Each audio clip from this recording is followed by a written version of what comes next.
What's really missing in this industry is exactly that. It's all about the deal and getting deals done and making money, which we all have to, in which to do. But there's something they usually forget in doing that. They forget to know what the heck they're even doing. And if you don't know what you're doing, you're not going to survive long term in this business. If all you're doing is leads and grabbing leads and getting them from a team agent, you're getting at minimum half, probably less than that, 25 to 50% of what that commission is. And so if that's the way that you want to be, that's fine. But if you're not giving anybody something of value, so all these people that you're talking to, and it's just like, hey, are you interested? Do you know of anyone that's buying or selling? Yeah, you can make 100 calls and you might get one person on that. If that's what you want to do and live that life, that's great. But I'm telling you, if you just learn and understand this business, and that guy that was on that reel, that, hey, he's been in it over 20 years, he sold $1 billion worth of houses. His portfolio is 8 figures deep. I mean, he knows something, people are attracted to that. That's what I want. I want someone that is doing that because that's what I want for myself from a buyer or seller perspective. But here's what's crazy, Chris. This is the well-known fact.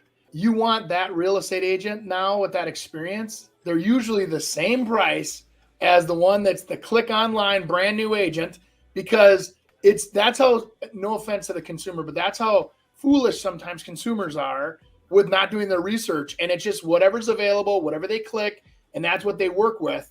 And versus you can have an experienced agent with real world experience, actual miles and miles and miles of traction on what to do, where to go, how to get the deals done, how to negotiate, how to finance a deal, or, hey, this happened, this came up, let's go over here and get this kind of financing.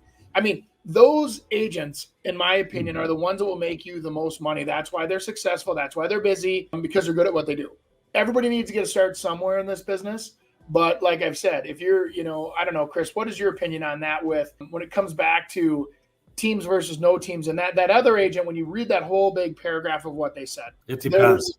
It totally depends who you're with. I mean, I don't disagree with anything that person said, but they're obviously not in the right situation and they didn't talk to the right people and or talk to the other team members to find out, or ask that team leader. That team leader's all over the place because he or she is probably trying to survive because they're buying all these leads that you're not converting.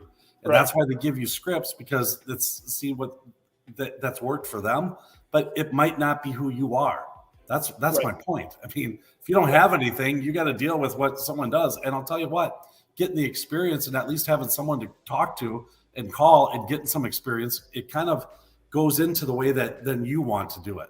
Right. So. I think that there's, you get into the business, you can be that sole, real estate agent by yourself. You find a nice little brokerage that's fair on their fees and their prices, and you learn how to build your own business on your own. They're all over the place, right? So you don't have to go to these big, high split places. I also think on the other end of the scale, they're taking used car salesmen and putting them into the real estate business, and they don't even really know what they're even doing in real estate. They just know that this is their task on the chain of commands, that they are responsible for this much of that task, which is like unlocking the door and getting that person to think that it's time to buy a house or whatever. And then there's everything in between. There's teams that are, the Andy Prasky and 2 other people. There's the Andy Prasky and 50 people, or there's the, so there's lots of different versions of teams. So what I think that a lot of times people don't, as real estate agents do, is spend the time to understand how this business is positioned and where you can fit into those different roles, because they're not all the same.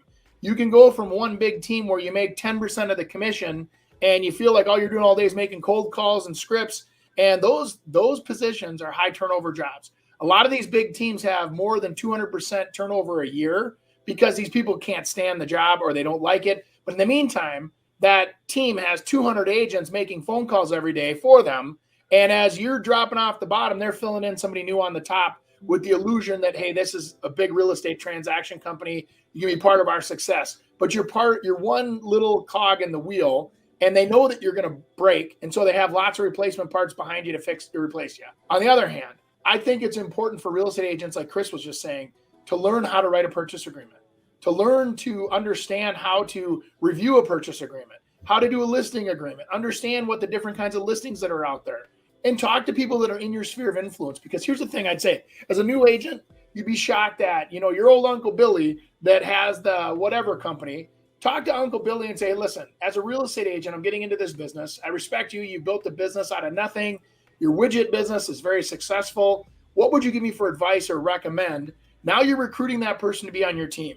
When people feel part of something, they want to be part of your success.